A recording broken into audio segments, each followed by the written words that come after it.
Hi, everybody. This is Dave Jones with Storm Center Communications and GeoCollaborate. It's Thursday, March 27th, 2025.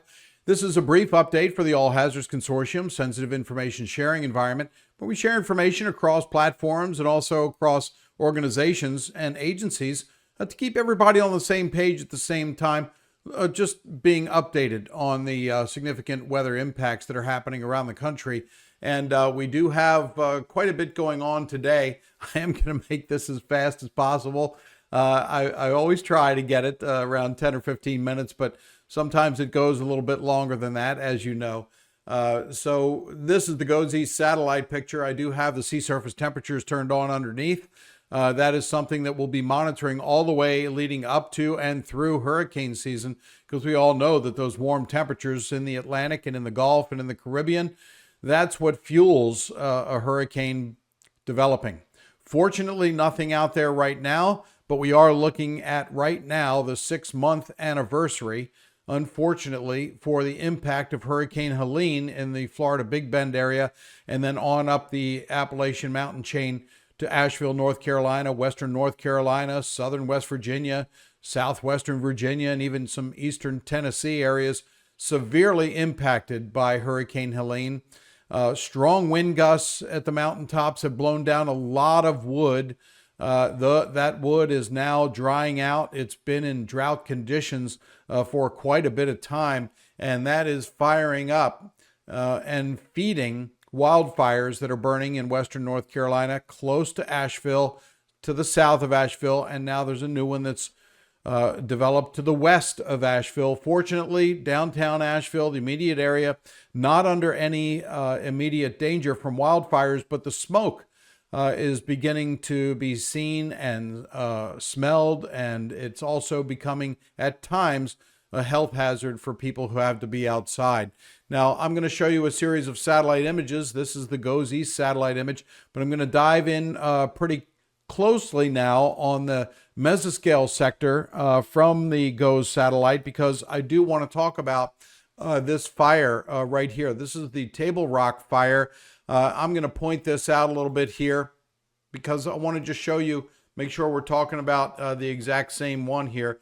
This one here is the Table Rock fire that's burning in South Carolina. As a matter of fact, it's been burning for 6 days. You can see the smoke emanating from that fire, and look at it burning and blowing to the east, and that is causing some breathing problems. Anybody with respiratory ailments, young children, older folks, shouldn't be outside if you see smoke in the air. And if you do, wear some sort of mask to protect you from getting those particles. It's called actually PM 2.5 particles that can get into your lungs and make it very difficult to breathe. This fire here has activated the state of emergency in South Carolina and also in North Carolina. South Carolina has about 148 firefighters on the scene right now through firefighter mobilization. And the agency's contingencies here, they have a lot of equipment on site. So fear not the fire. We don't have any rain in the area. It's tinder dry and it's continuing to spread. But if you live close to these fires, make sure you're paying attention to local media, your local broadcast meteorologist, and your local officials in case they issue any evacuation orders here. It is impacting some local areas, that's for sure. They have special purpose utility vehicles, 20 engine companies, 9 tankers, 19 brush trucks, and 3 battalion vehicles that are all working this fire, trying to get a handle on it. It is not contained yet, and 5 state fire staff are on the scene working this. Now that's the Table Rock fire. I'll clear that here. We have one. You can see the clouds moving in, but there's some smoke here to the west of Asheville, and I can show you what it looks like here.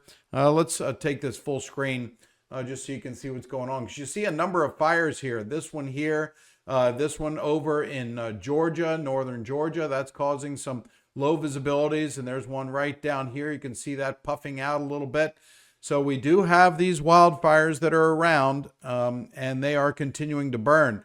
Now this one here, I'm going to go over to GeoCollaborate, and I'm going to show you what that looks like from this standpoint. This is GeoCollaborate, and what you're seeing here is the smoke model, and this is the forecast for where the smoke should be close to the ground this time tomorrow. So you can see as the wind shifts around, right? You can see the wind blowing and the smoke moving around quite a bit. As it continues to progress tonight into tomorrow, this is the forecast where that smoke is forecast to be, moving to the northeast. Okay, here's Asheville, so you might get a bit of a break. However, this fire that's developed to the west of Asheville, that's called the Freedom Farm fire.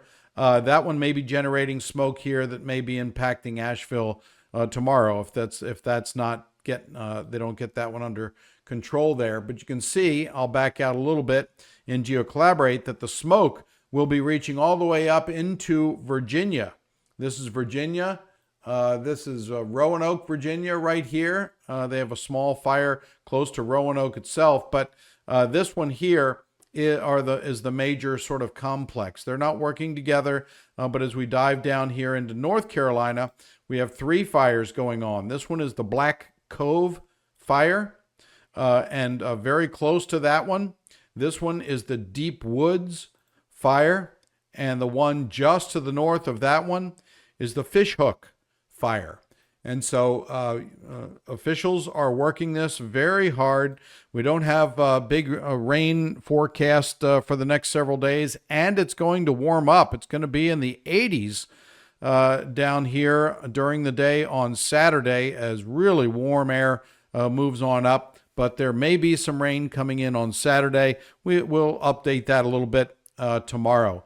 But that is the status of these wildfires, and GeoCollaborate is monitoring the smoke and the smoke forecast. I've turned on a lot of data here because I'm going to talk about the West Coast here in just a moment. Look at all this cloudiness here that's happening down in Texas. Heavy rain, very heavy rain is falling in Texas right now. Flash flood warnings, and there was also a tornado warning. Let's go over and check the radar data live right now. This is down in Brownsville. I'm going to move this up just a little bit so you can see. This is Brownsville, Texas, and you can see these very, very heavy rain falling right now. There's a potential tornado signature here, not a tornado warning, but a potential circulation here moving to the east in this batch of rain. Now these, if any tornadoes develop down here, they're going to be rain wrapped, very difficult to see, but there is flooding being reported. And look at all this. I'm going to move here to the north. Look at all this heavy rain. Some of it's moved out into the Gulf, which is great, but others have not. These individual rain showers and even hitting Corpus Christi, there's a good chance for flooding rain here over the next 24 to 36 hours, and some of that flooding is happening right now. We have quite a storm system that has been spinning off the coast there for a couple of days. We talked about this yesterday, and it's incredibly impressive meteorologically. Look at this. You have one center here, and here looks like another, what we call vorticity maximum or area of rotation happening here that's going to wrap around this as well. But the resulting impact on the Oregon and Northern California coastline is to get some heavy rain and storms, thunderstorms, some with localized flooding happening in Oregon and also up towards Portland and into Washington State, also impacting Vancouver and Western BC here. You can see these storms that are rotating around. Now I'm going to zoom in here just a little bit and show you what's happening. This storm is kicking up quite a bit of ocean activity as well. And I'm going to show you that on GeoCollaborate, and we'll take a look at some of the buoys here. So there, look at that rotating off the coast, but we have winds gusting over 40 knots along the Oregon coast. That is kicking up waves of 18 to 24 feet right now. So here we go. This is GeoCollaborate and the West Coast. Look at all these different colors. This here is a storm warning that's in effect for the Oregon coast there, just off the Oregon coast, and it's really kicking up quite a bit of wave activity. The storm warning sees 20 to 25 feet at basically 15-second intervals, and south winds 30 to 35 knots with gusts up to 50 knots. That's going to happen through this evening, and then through the day tomorrow, there's going to be gale warnings posted in this area. So let's just take a look at some of these buoys here and what it looks like. Some of them aren't working very well. They have to be maintained. That's one of the other issues when you have ocean observing systems. You have to maintain them. So any sort of cuts or budget cuts are going to make it tougher to maintain these buoys. But here's one. Look at this one. Wave height, significant wave height, 17.4 feet. That's right now south-southwest wind, and the winds are really gusty there. Look at this one over here. Winds gusting to 33 knots. Water temperature is a cold 49 degrees. How about down this way? Winds gusting to 40.8 knots. This is tropical storm force winds that this storm is kicking up, rotating right off the Oregon coast. There it is again. You can see that rotating. That's the center of the storm, but look at this batch of heavy rain and maybe even some thunderstorms coming ashore. That is kicking up a lot of waves. So a lot of coastal erosion is going to happen along the Oregon coast here as these advisories continue for the next several days. And even inland, look at these other advisories that are in effect. These are flood advisories, flood watches, and that's in Washington State and into Oregon as well. And even if I scroll down a little bit, these are wind advisories and wind warnings that are in effect. At the higher elevations, winter weather advisories for snow that will be falling there. Small accumulations because the freezing level is going to be pretty high up. And here you go, up and down here, the Sierra Nevada range. Winter weather advisories. Be snow-covered roads. They'll have chain controls and travel delays possible. Just plan on if you're going up in that area, slippery conditions. It's going to be slippery there. It looks like probably 4 to 10 inches of snow, but that's above 5,500 feet here. Okay, so where is all this weather headed? I'm going to put the models in motion and make this pretty quick here. You can see the GFS model and what it looks like. You see the rain down in Texas. That is causing a lot of flooding, as we mentioned. If you live in Texas or you have to do any business, All Hazards Consortium moving products and services across state boundaries all the time. There's going to be a lot of flooding from today through Saturday along the Texas coast and into southwestern Louisiana.